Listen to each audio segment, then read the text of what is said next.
There's a couple billion people in the world, and a million other places we could be, but you're here with me. Take a moment just to take it in, 'cause every high and every low led to this. I'm just so glad you exist.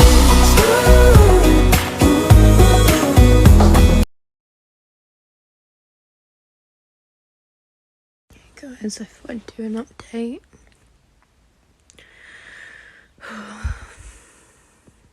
One of them, I'll do my best not to get emotional, but to be honest, my hormones are so out of whack, and you know, it's not the easiest of things to go through. Like, I can honestly say, honest to God, I've been through a lot, especially in the last couple of years. But IVF is just a whole new kettle of fish. Like, it's not these pretty journeys that you see on TikTok and stuff like that. Like, it is not. I wish I could say it was. There are moments, I guess, like that, but it's honestly not this pretty journey that people make it seem. I'm going to show the reality of it, so anyone that's going through it who has a similar journey to my own knows that actually this is normal too. Like, this is part of IVF. Like, it is not all sunshine. So today was my first treatment scan. So it's pretty much the same as a baseline, but it's definitely a tiny bit more detail. And it's definitely, like, it takes a little bit longer to do. Ignore the fact that my eyelashes are coming off because I've literally been asleep with my makeup on. And did I care? No, I did not. I'm definitely at that point now. So pretty much I went in, I did the usual stuff, had a little chat with them, and then got on to like the little, I guess it's like a type of bed. So yeah,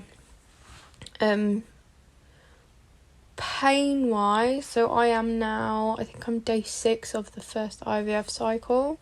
I've now done 5 injections. 5 injections of gonal-f and 1 injection of cetrotide. By the time I had my first treatment scan, I had done 4 gonal-f and no cetrotide. So just so you know where I'm kind of at with the days and the dosages and stuff like that. I am actually on quite a mild cycle of 150 gonal-f and then 250 cetrotide. So I could tell straight away that when she put the ultrasound probe in, that there was more of a pressure. Like, I have a retroverted uterus, which means it kind of pops back a bit. So I'm trying to get comfy and it's just not happening. Yeah, I could tell it was a bit more like, excuse me, a bit more like pressure, etc. Obviously everything's growing, so like that's a given, isn't it, really? If it wasn't, then that wouldn't be good. I could tell straight away that my follicle count wasn't the best, and I know that there's going to be people that have lower, and can I just say, like, I totally respect your pain, I totally respect your journey, but at the same time, number anxiety, whether my number is higher than yours or lower than yours, still exists, you know? Number anxiety with IVF is a major thing. So when I went into this, and if you've watched any of my other videos, I do tell you myself not to focus on numbers, and it is one of the hardest parts of IVF. I'm going to be 100% honest with you. The number anxiety is fucking horrible. And I knew when I hit this point that was going to be more. So they were scanning me and I was watching it and I was like, I've not even got my normal amount of follicles that I normally have, which mine weren't even high in the first place. So a woman has on average 8 to 15 on each egg, each ovary, sorry. The brain fog is real. My first scan was 7 on my left and 8 or 9 on my right. In my second baseline, my follicle count was 10 on my left, 8 on my right. And then today's one, I was watching, as because they measure each follicle. I was like, this is weird. Like, this is not a lot. Like, this is probably lower than both my baselines. Not majorly lower, but still lower. And I honestly, for the life of me, I'm thinking now, and I cannot remember what the count was, because I think I just went into a oh fucking great mindset, which happens a lot with IVF, and then whatever amount of follicles you have, that's your count. So that's your count, the overall on both. And then obviously when you get into this stage of your cycle or your IVF journey, it no longer becomes about the overall count, it becomes about which eggs are bigger, growing more, whatever. So the overall for me of ones that are kind of fitting that criteria of being big enough right now on the first baseline, from both ovaries, I have a total of 8. And I know some people are going to be like, that's fine, Vic. Like, I've only had 2 or I've only had 4. And that's brilliant. But like I said, number anxiety is a real thing. It's not easy. And, you know, I'm more than aware that when they retrieve these eggs, 70% are the ones that make it to be mature eggs, and 30% are just scrap. Like, they don't do anything.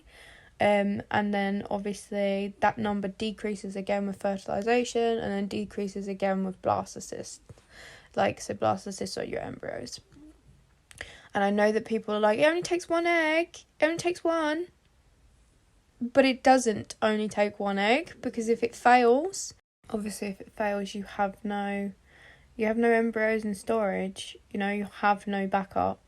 And like for me, going into this as a single woman, like I would want them frozen just in case I want more children and I don't meet someone, you know? Like, so it's a whole other ball game. It's not the case of it only takes 1 egg. It's not true. It's not true at all.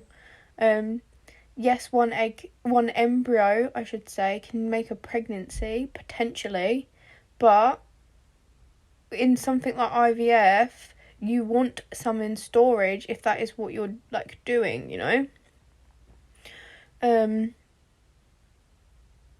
So it's kind of just like, I don't think people get that you could have like 20 eggs. That doesn't mean 20 pregnancies. It doesn't even mean the cruel part of IVF is 20 eggs does not mean even 1 pregnancy.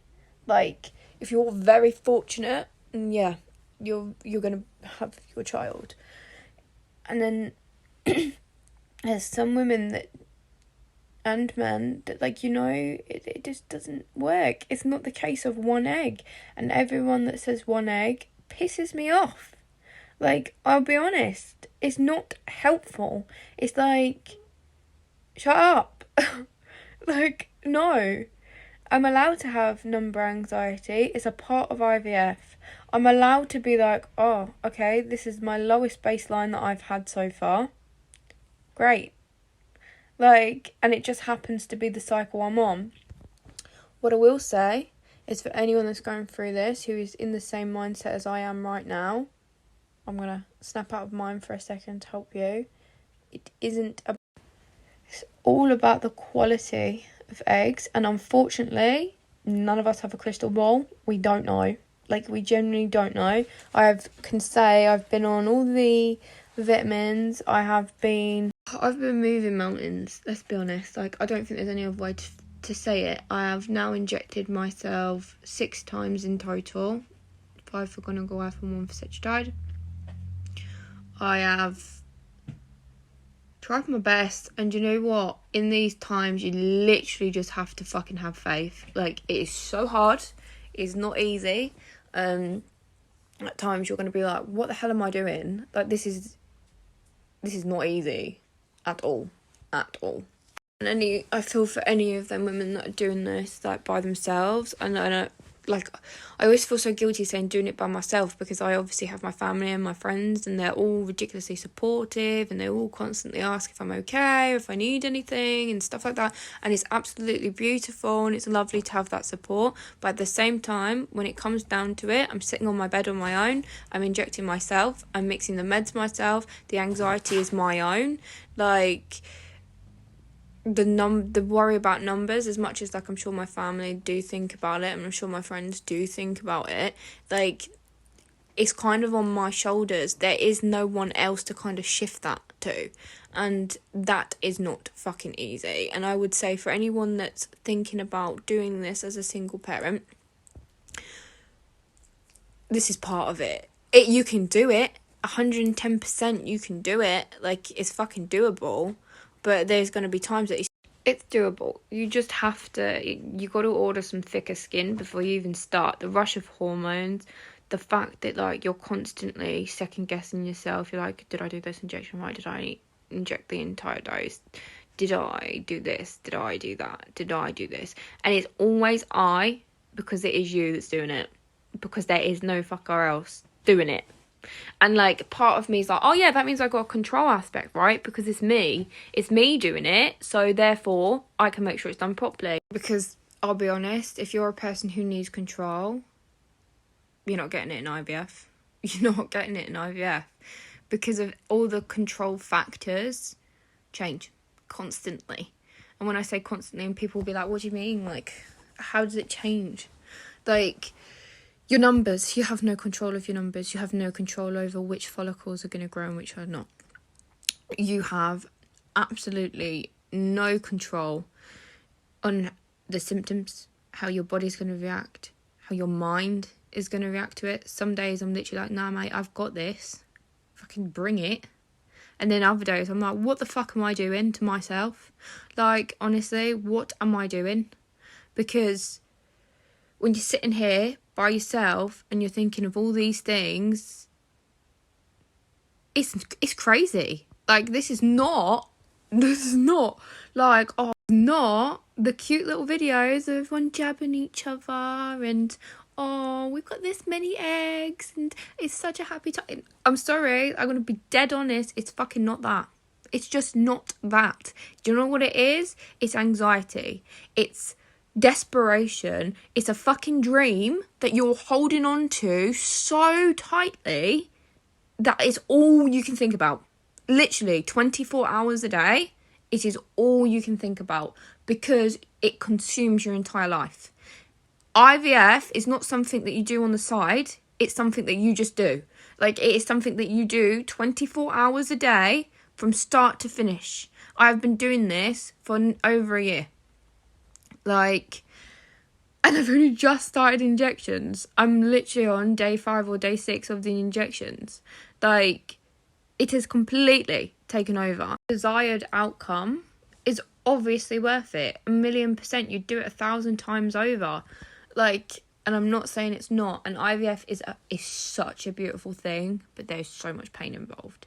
Like, I don't want to sit here and be negative Nancy. I want to show, like, the reality of it, and I don't believe in scaring people. It's not, like, the injections and stuff, they're not scary. They're honestly not scary. And if you're scared of the pain, definitely ice your belly, because you won't feel it. You generally won't feel the needle. You won't feel the solution in the needle. Like, that part is not the scary part. The scary part is letting yourself give over the control. I think that is what I've learned throughout this. It is learning to just let it be, because you can't do anything.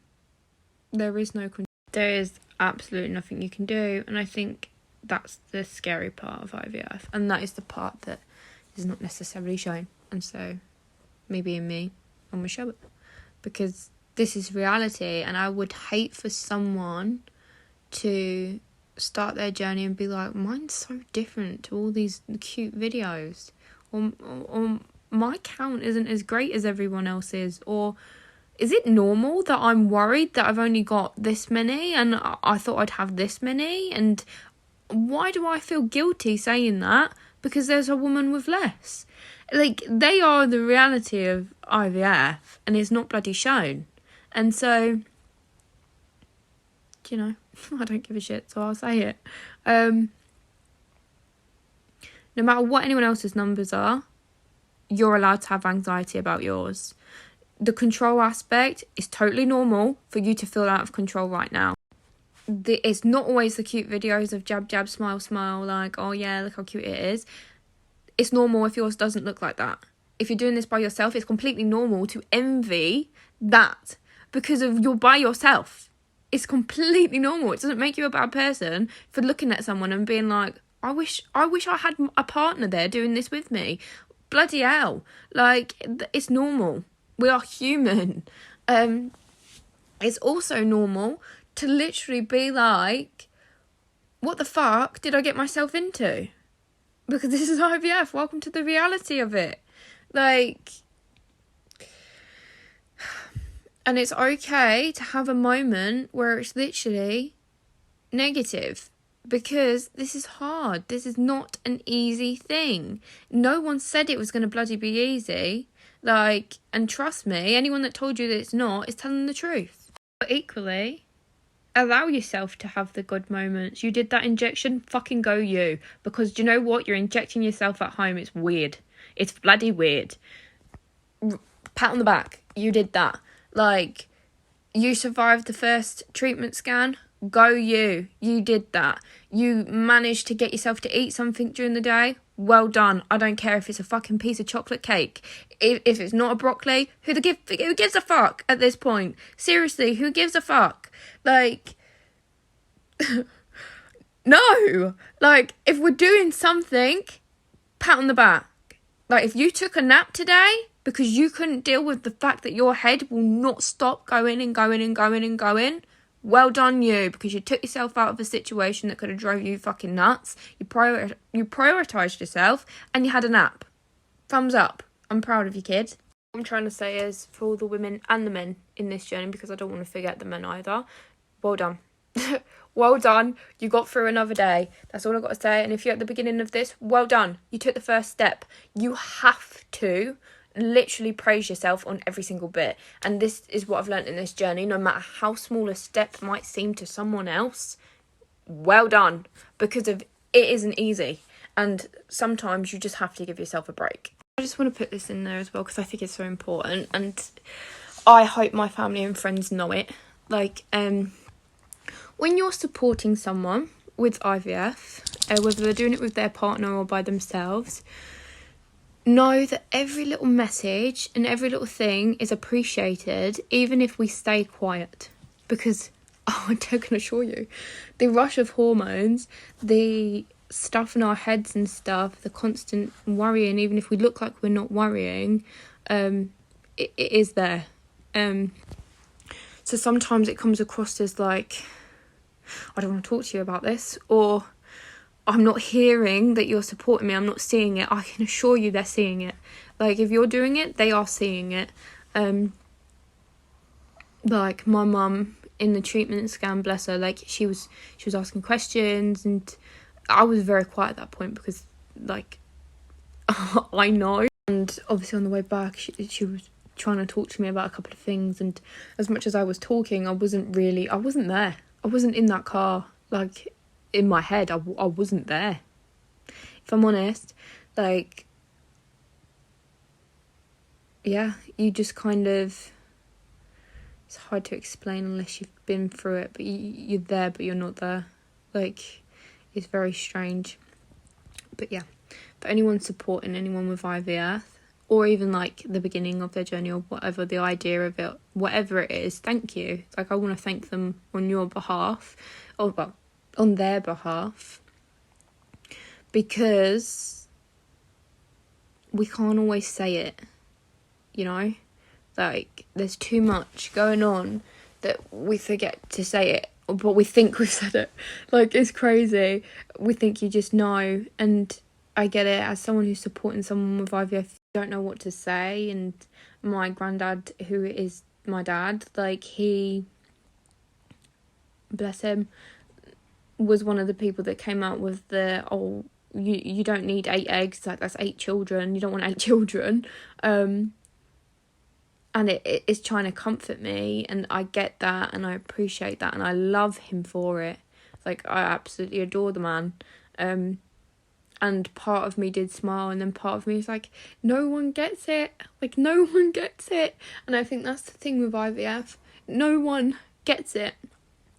But, yeah, so if you're someone doing IVF, try. It's hard, but you got to try and understand that they don't know what to say. No one knows what to say. You don't know what to say, so how the fuck are they meant to? I think that's the cruel bit of IVF, because, like, no matter what anyone says, it don't make it easier. Like, today I had a moment where I was just so fucking angry. Like, I was angry because, you know, ever since 17, I've been told about, like, the potential of, like, infertility and stuff like that. And then it was kind of just left. It was never, ever looked at. It was just something that was just there. And it was just something that, you know, you might face it one day. Or you might have it now. Or, you know, it's what it is. You've got endometriosis. I don't know what you want me to tell you. It's just part of it. Oh, look, you've also got adenomyosis. That's part of it. And it is because I took it in my own hands and got my AMH tested, and I've realised, holy shit, like, it's not all in my head. Like, I knew something was wrong. I had a feeling about infertility. And unfortunately, as heartbreaking as it is, I was right. And I think my numbers kind of highlight that, because they are on the lower end of the scale. My follicle counts are on the lower end of the scales. My AMH is on the lower end of the scales. Are they completely rock bottom like some women? No. But again, my number anxiety is my own. I'm allowed to have it. It's my body. It's my future. It's my future children. Like, it's my future potentially with a partner when that comes. Like, it's something to think about. And at 25, it's a lot. At 17, it was absolutely soul crushing. And I think of that girl all the time. All the time. I support medically, and I think everyone just kept telling me, Vic, you don't know. You don't know until you try. You don't know. You don't know. But you do. You do know. Like, you do know. I can assure you, if you're feeling like there is a potential for this, please go get your AMH tested. If it's £200 or $200 or whatever, wherever you are in the world, no matter how much it is, if it is something you're worried about, please go and get it tested. Because it solidifies it, and no one can say to you, do you know what, actually, you're fine. Because if I kept hearing it all the fucking time, and as much as everyone was supportive to me, it was, and I get it, it's a way of stopping someone worrying about it.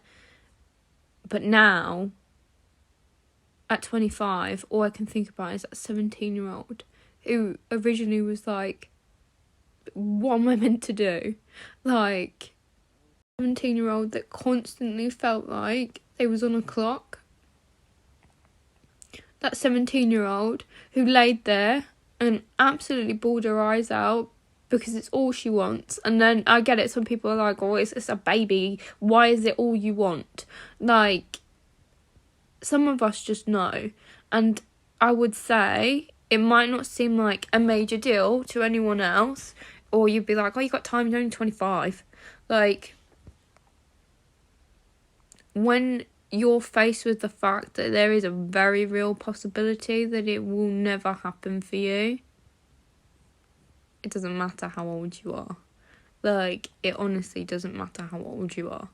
Like, it is petrifying. Absolutely petrifying. And, you know, again, all I think about is that 17-year-old.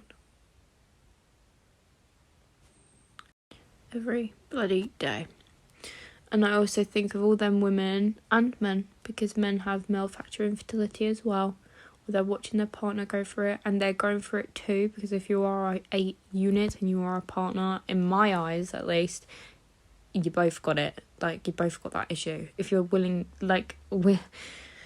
you're willing to fight for your relationship, that's, you know, you've both got infertility, because of it affects both your future, no matter if it's one or two partners with it.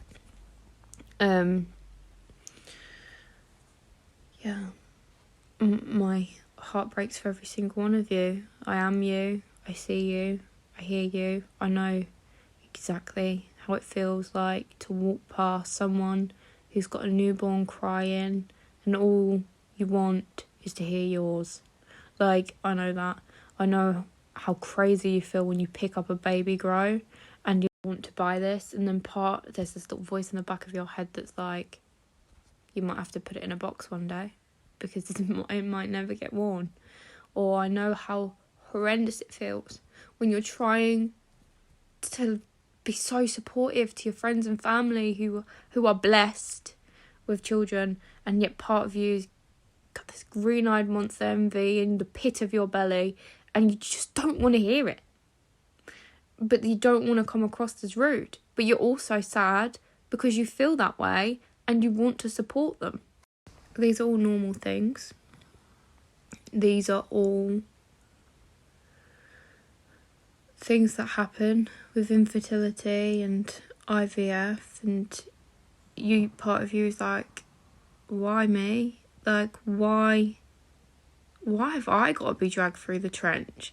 Like, why can't I easily get pregnant? There's people out there, a load of them, that get pregnant without trying at all. And it's very hard to be like, I'm really happy for you. You didn't even want it and you got it. Like, it is really hard. But at the same time, another thing you have to think of is, this happened to you because you were strong enough to deal with it. Don't make it easier, but it's true. This happened to you.